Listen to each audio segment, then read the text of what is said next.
Welcome, creative friends. Today I'd like to take you through the process of how I put one of my journals together. I often get this question, and while I have answered it on an individual basis, I thought it might be best to do a video on it. What you see in front of you are some of the components that I have for a journal I'm working on that I call more of a junk journal.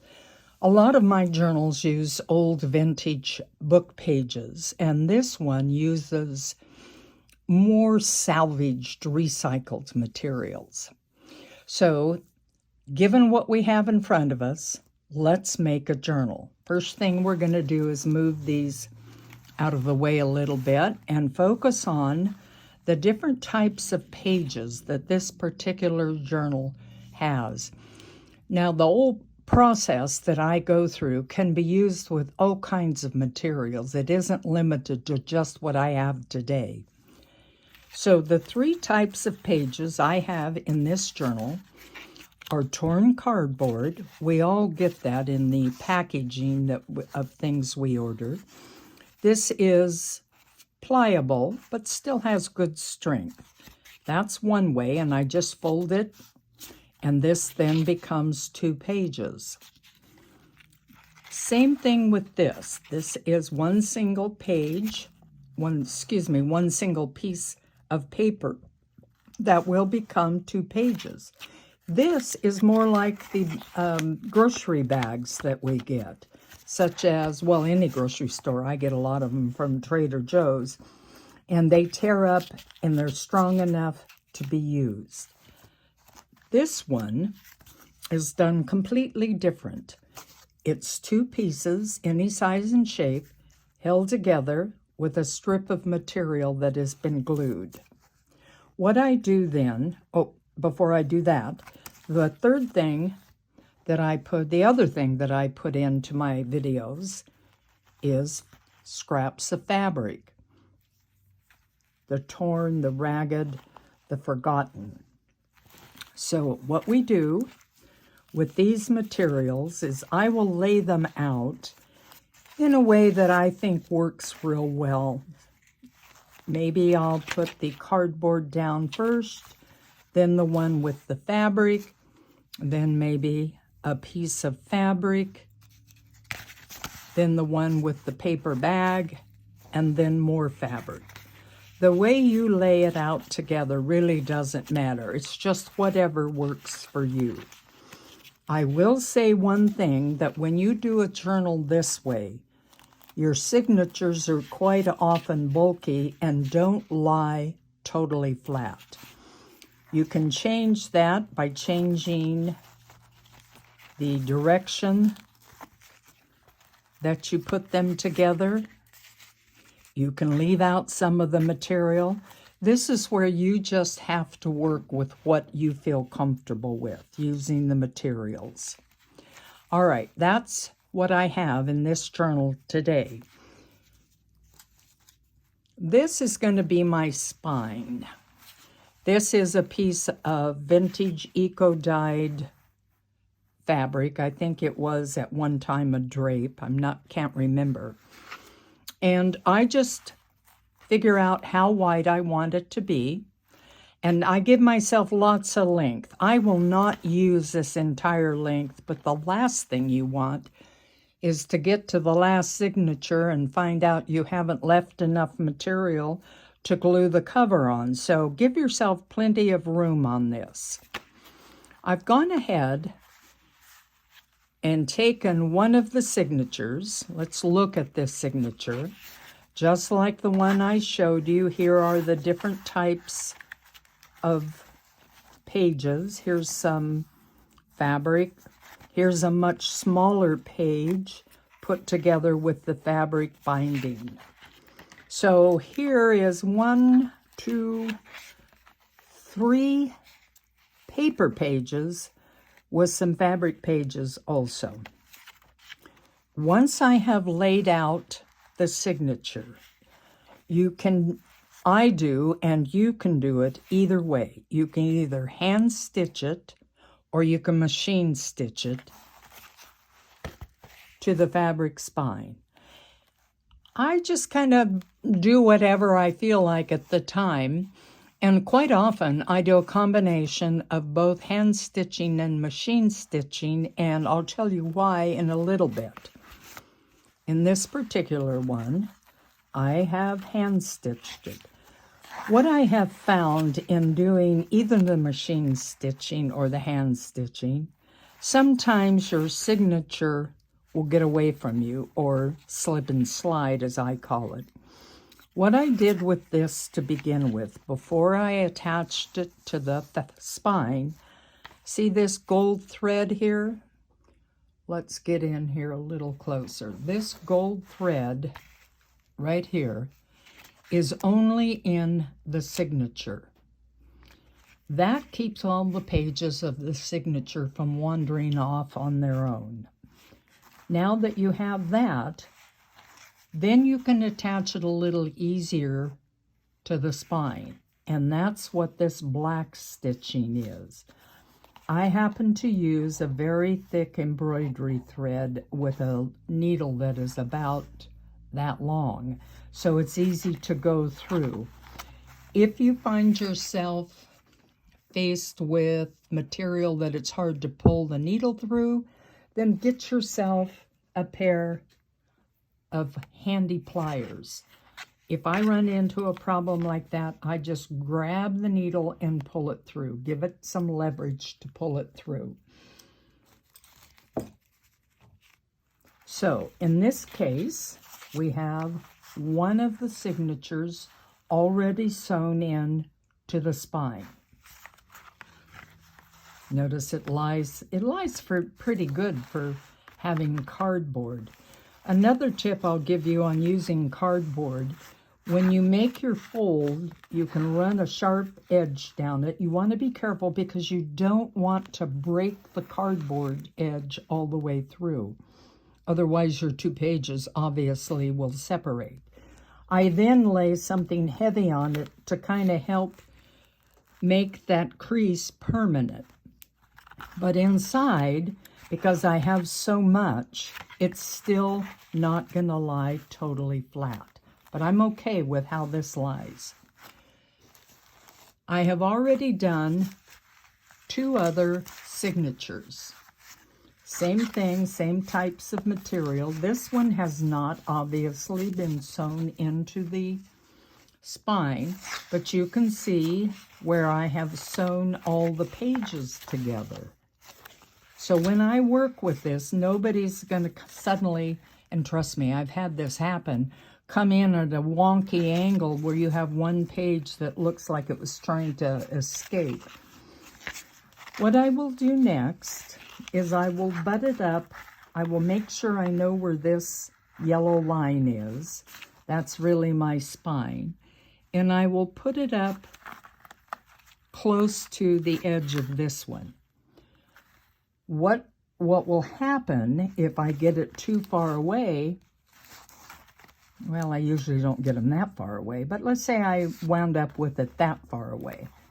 Now, this will close flatter, but the spine won't be straight up and down. It'll kind of curve.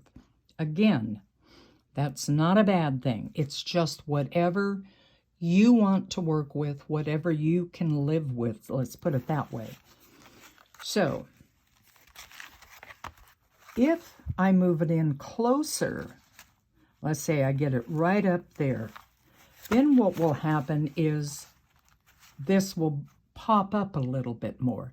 These are very subtle things, and you just kind of have to work with them yourself to figure out what you're willing to put up with.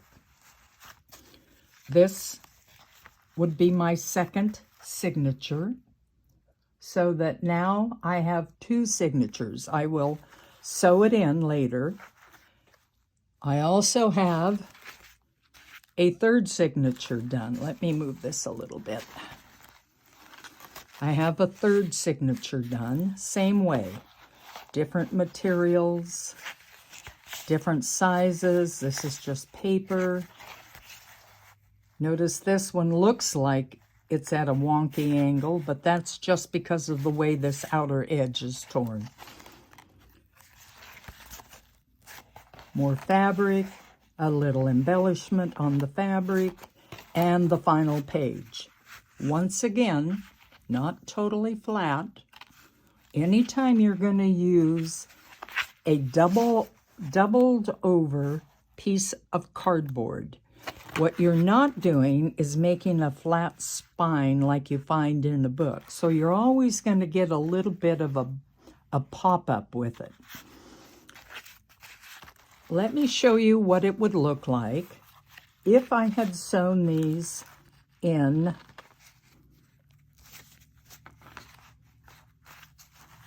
and let's just make a guess here. My spine would come around like that. It's going to look a bit like that. It's always going to it's going to be very chunky monkey type of thing. Now, one thing we can do, let me show you a closer video. If I can get this to where, there we go. So right here is a little bit of room, and right here is a little more room. What I will often do when I want to gauge where to put it to make it lie flatter, I will do this. I will lay the signatures in, and I will line the spine up like this so it's flat along here. And then I will do put a little pin right here where each signature should be sewn in. That way I don't get it too close or too far, hopefully. I mean, there's always room for it doesn't go as you expected, but that is just another hint on what you can do to try to make your book lie a little flatter. So that is the process of what I do in putting one of these books together. And again, you can sew them by machine or you can sew them by hand. I'm going to show you, well, before I do that, once my signatures are sewn in, however many you want, and you're pretty happy with them, notice I left this much space. I will take my front piece, which is generally a much thicker piece because the front and back has to bear the brunt of being opened and closed, and attach it. And there are two ways that I have done it. I have glued, this is where I glue. I have glued it to the inside of the cover, like that. Opens very nicely. Or I have sewn it to the outside. Again, it's a preference. It's whatever you feel that particular personality of that journal will handle. With this particular one, because of the ideas I have for the front, I will probably glue it like that. The glue I use is either Mod Podge Matte Medium, Elmer's glue. It holds very well. On the back, once all the signatures on this particular one, I will be adding one more signature, which I have not completed. I will do the same thing. For the sake of this particular video, let's pretend like this was the last signature and it's sewn in. I will then cut and rip this, leaving about that much, so that then on this side I can glue either inside or outside the back cover. With that, we've put our journal together. We've put that journal together using a hard front and back. The other way that you've probably already picked up on that you can do this journal is simply to have the fabric be your entire closure. If I had wanted the fabric to be the front and back also, I would have left a much longer piece that would have wrapped around the whole thing. And then there would be no hard cover. There would only be the fabric. That's another wonderful way. Some people actually prefer just the fabric cover. So that takes care of how I go through putting my journals together. When I do my journals, I'm going to show you another one here. Pardon me while I switch journals. This is a much bigger one that I have put together that I want to show you that mistake that I made it not a mistake. This is about 8 by 10. And I did this one. If you can see this, you will see some machine stitching, couple of signatures, and some hand stitching. I'm not sure why I did it that way. I just felt like doing it that way. I like the mixture. So this is the same thing, only on a much grander scale. And here's what I wanted to show you. When I did this signature, when these two signatures, I wound up, I thought I was real close together, but I wound up, there was almost an inch between the signatures. I could have done this. I could have taken it out and tried to get it closer. But when you work with a thick signature, and especially on the bigger scale, it gets a little tricky to get everything snugged up. I've had this happen quite often. The first time that it happened, I thought, well, shoot, what can I do? And what I have learned to do with this big of a gap is to sew something else down in there.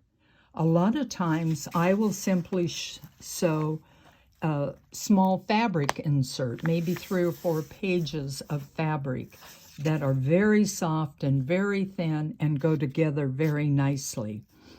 In the case of this journal, what I did is I put in a smaller one that is mostly cardboard. Thick page right here, cardboard, some material, thick page, lots of pages in this one. Not as big lengthwise, and so it fit in here very nicely. I can't remember how I did it, but I was able to machine sew it in. It was a little bit tricky. That's one way that you can use the space if you wind up with your signatures farther apart than you want. However, just be aware that when you do that and you add in things as thick as I did, you wind up again with a journal that doesn't lie flat. The signatures are lined up to where the spine is straight, but because of the thickness of them, the book will never, ever lie flat. It's always going to be open at an angle like that. And again, nothing wrong with that. That's okay. So just a way to use the space in between signatures before you tear it apart and try again. One thing to learn on these journals is a lot of it is learning process. If you've done it enough time, you get comfortable with what appears to be a mistake, or you learn how to adjust.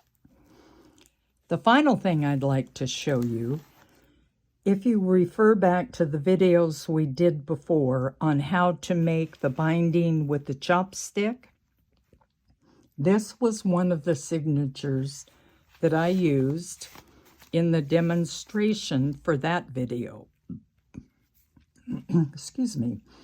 What I decided to do was go ahead and put it in this bigger journal. So with that in mind, I used 2 tabs of fabric, not very wide, because number one, I couldn't get around where I had attached it to this signature, and I didn't want it to take up the space of the spindle. I want that to be part of the art of the book. So these 2 thin strips, I then sewed in to the spine with a machine, got them tacked down, and then took the next signature. I think in making this book, I put that in first, and then on either side of the signature with the spindle, I sewed in the next signatures. See this space here between the signatures? That is probably half an inch wide. That's okay. That'll make your book lie flat. And on this one, because of the bulk of the spindle, I wanted it out a little bit further, so I'm okay with the extra space. And quite frankly, friends, you can work with the space in between the signatures to get a different feel and a different look to every journal that you put together. I think figuring out how you want to put things together and what components to put into it are part of the fun of the process of putting these journals together. And I want to stress, there are no mistakes. There are things you learn from, things you change. And if you're trying for perfection, you probably are going to be a little disappointed. So learn to live with the quirkiness of the journals that you put together. That's part of their personality. So I hope you found this information helpful. As always, I'm open to your questions, comments, whatever you want to do. So thank you again for joining me, friends, and we'll see you next time.